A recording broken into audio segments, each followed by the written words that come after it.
Hello friends, hopefully आप सभी लोग अच्छे होंगे। अब लास्ट वीडियो में मैंने आपको हिंट भी दिया था कि कभी भी किसी गिवन वेक्टर के का डायरेक्शन कोसाइंस निकालना है, मतलब हम करेंगे क्या कि उस वेक्टर के डायरेक्शन में यूनिट वेक्टर निकाल लीजिए। और यूनिट वेक्टर क्या होता है आपको पता है कि अगर कोई वेक्टर ए दिया हुआ है तो उसके डायरेक्शन में यूनिट वेक्टर ए अपॉन उस वेक्टर को डिवाइड कर दीजिए उसके मैग्नीट्यूड से। तो सिंपल सा क्या इसका मतलब क्या होगा कि डायरेक्शन, ये जो वेक्टर दिया इसके डायरेक्शन रेशियोज दी हुई होंगी। अब डायरेक्शन रेशियोज को ही उसके मैग्नीट्यूड से डिवाइड कर दूंगा ना, तो अब ये सी बात है क्या आ जाएगा डायरेक्शन कोसाइन, जो मैं आपको बता रहा था। या तो आप डायरेक्ट यूनिट वेक्टर निकाल के वहां से बता दें, या फिर यहां से कंपेयर कर लीजिए, डायरेक्शन रेशियोज आ जाएंगी और कोसाइंस निकालना है तो उसके मैग्नीट्यूड से डिवाइड कर दीजिए। दोनों तरीके से आप कर सकते हैं। तो जो बुक में आपके दिया है उसी के वही मैं चल रहा हूं। ये भी तरीका सबसे आसान होता है, ठीक है। बट मैं आपको जो बुक में दिया है, जनरली बुक का जो सोल्यूशन, बुक मतलब एनसीईआरटी में जो इस तरह के क्वेश्चंस का सोल्यूशन दिया है, तो चलिए क्या हो जाएगा यहाँ पे। सो द लेट मैं लिख देता हूं, लेट दिस वेक्टर ए, ये क्या है I cap plus 2j cap plus 3k cap, ठीक है ना।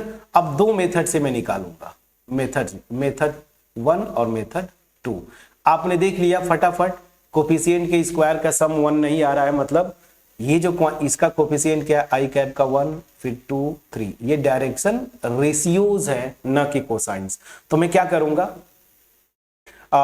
ऐसे मेथड 1 द डायरेक्शन, या ऐसे मैं करता हूं ना, सबसे पहले मैं मेथड 1 में यूनिट वेक्टर के अलॉन्ग बता देता हूं ना। So the unit vector along this क्या हो जाएगा A cap, this vector A upon this.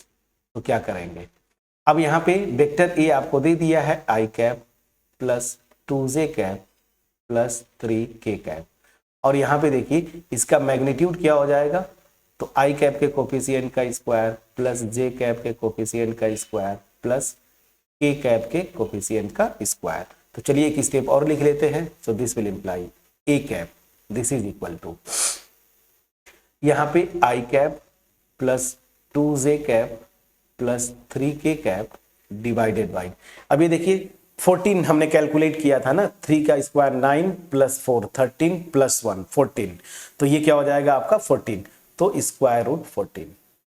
अब इसको इस फॉर्म में लिख लीजिए अलग अलग, तो क्या हो जाएगा 1 अपॉन स्क्वायर रूट में 14 I cap plus 2 upon square root में 14 J cap plus 3 upon square root में 14 ए कैप, ठीक है ना।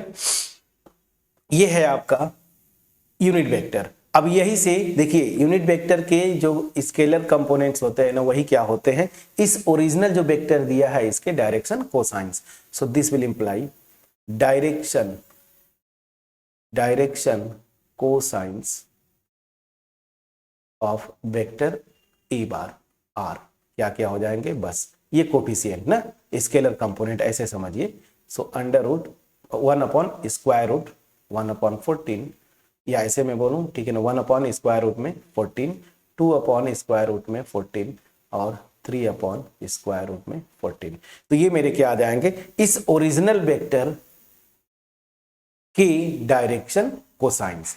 मेथड 2 क्या होगा, जो आपके एनसीईआरटी की बुक में सोल्यूशन दिया है, सो मेथड 2, और वो कुछ है नहीं, यही से आ रहा है, बस आपको मैं बता दूं, जो ओरिजिनल वेक्टर्स हैं उसके डायरेक्शन रेशियोज देखिए ये है, और हमने ये जो निकाला है ये है क्या, देखिए इन्हीं को मैं उस वेक्टर के मॉड कहीं निकाला था, ये देखिए स्क्वायर रूट 14, इसी से हर एक को डिवाइड कर देंगे, वही तो डायरेक्शन कोसाइंस आ रहा है, ठीक है ना। तो दूसरा मेथड क्या होगा, ऐसे कर लीजिए।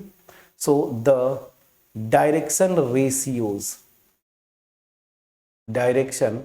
Ratios of vector A bar, ठीक है ना, आर क्या क्या है, वो अभी आपने निकाला था 1 2 एंड 3, सो 1 2 और 3। अब मैं आता हूं, सो डायरेक्शन कोसाइंस आर क्या क्या हो जाएंगे, बस ये 1 अपॉन ये जो रेशियोज हैं उनको इस वेक्टर के मैग्नीट्यूड से आप डिवाइड कर दीजिए।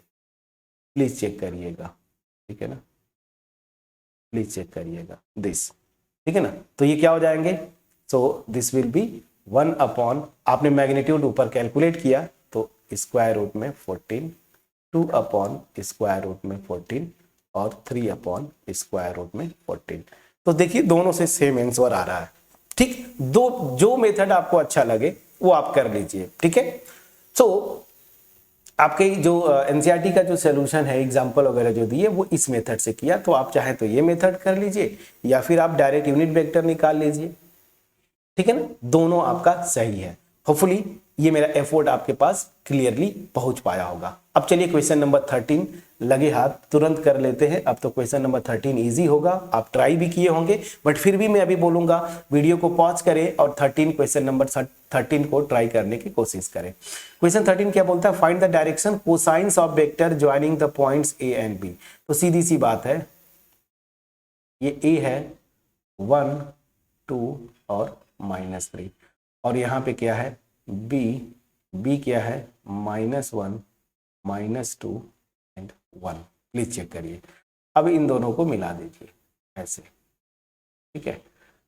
तो हमें क्या बोला है ना कि वो वेक्टर, मतलब ये मुझे क्या करना है, ultimate vector A B bar, पहले ये निकालना होगा और इसी वेक्टर का मुझे डायरेक्शन कोसाइंस, यही बोला ना, find the direction cosines of the vector joining the point this from A to B, यहां पे बोला है मतलब ऐसे, ठीक। वो लिख भी दिया मैंने वेक्टर ए बी। अब ये तो आप कर चुके हैं, तो पहले सबसे पहले क्या करेंगे, सबसे पहले हियर वेक्टर ए बी, ये क्या हो जाएगा, अब जो फार्मूला लगाना है मैंने वही लगाऊंगा मैं। ये मान लीजिए x1 y1 z1 x2 y2 z2, तो क्या था x2 minus x1 i cap plus y2 minus y1 z cap plus z2 और minus z1, minus minus plus हो जाएगा +3 k कैप। तो क्या होगा ध्यान दीजिएगा, ये हो जाएगा -2i कैप, और यहां से देखिए ये क्या हो जाएगा, अच्छा एक बार फिर से चेक करिए, ठीक है। मैं इसको लेके चल रहा था तो -4j कैप और यहां से +4k कैप, ये आ गया आपका, ये मेरा वेक्टर ए बी आ गया। तो यहां से आप डायरेक्ट कर सकते हैं, यहां से आपको किसी तरह का संकोच नहीं होना चाहिए। तो यहां पे करेंगे क्या, सीधे सीधे देखिए। जैसे हम दोनों मेथड से आप यूनिट वेक्टर भी निकाल लीजिए या फिर ये वाला, तो मैं मेथड 2 कर देता हूं, यूनिट वेक्टर आप निकाल के करिएगा। तो क्या करेंगे, direction ratios of vector A B, ठीक है ना, आर क्या क्या है, डायरेक्शन रेशियोज हैं क्योंकि इनके स्क्वायर का सम 1 नहीं आ रहा है, तो -2 -4 एंड 4, ठीक है ना। So this will imply direction cosines of vector A B are, क्या क्या हो जाएंगे ध्यान दीजिए। बस मैं क्या करूंगा, इनके मैग्नीट्यूड से डिवाइड करूंगा, ठीक है ना। तो इस वेक्टर का मैग्नीट्यूड क्या है, यही पे आप निकाल लीजिए।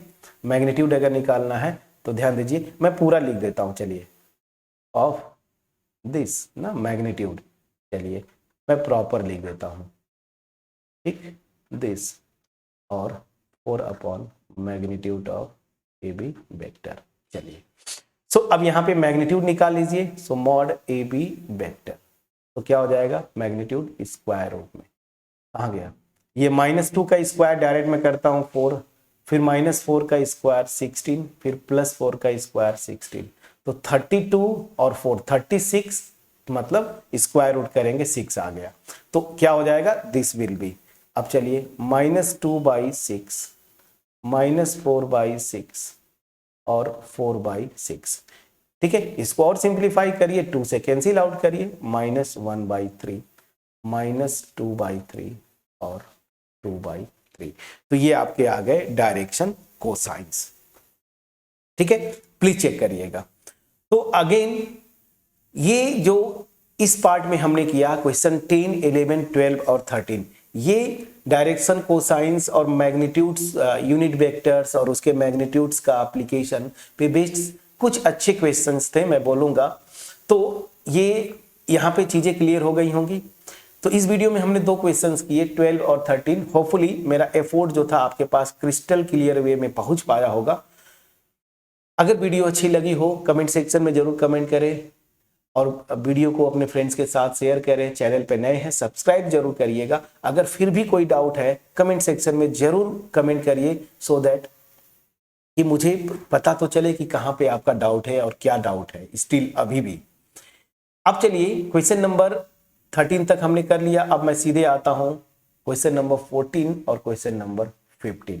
यहां पे क्या बोल रहा है आप देखेंगे कि show that the vector this is equally inclined to the axis. ये क्वेश्चन ऑलरेडी मैं कर चुका हूं डायरेक्शन कोसाइंस निकाल के, ध्यान दीजिएगा, ठीक है ना। तो आपको करना क्या, इस वेक्टर का डायरेक्शन कोसाइंस निकालने हैं और दिखा दीजिए कि डायरेक्शन कोसाइंस क्या है, सेम आते हैं। उसी तरीके से यहाँ पे क्या बोल रहा है, ठीक है, इंटरनल और एक्सटर्नल डिवीजन की बात करता है। तो question number 14 and question number 15 दोनों हम नेक्स्ट वीडियो में करने की कोशिश करेंगे। बट मेरा रिक्वेस्ट होगा कि नेक्स्ट वीडियो पे आने से पहले इतने डिटेल में हमने थ्योरी डिस्कस किया कि ये क्वेश्चंस आपका फंसना नहीं चाहिए या ऐसा नहीं होगा कि डाउट होना चाहिए इन क्वेश्चंस को करने में। तो आप ट्राई करके जरूर आए 14 एंड 15। मिलते हैं नेक्स्ट वीडियो में, तब तक अपना ख्याल रखें, पढ़ाई करते रहे। Thank you so much friends.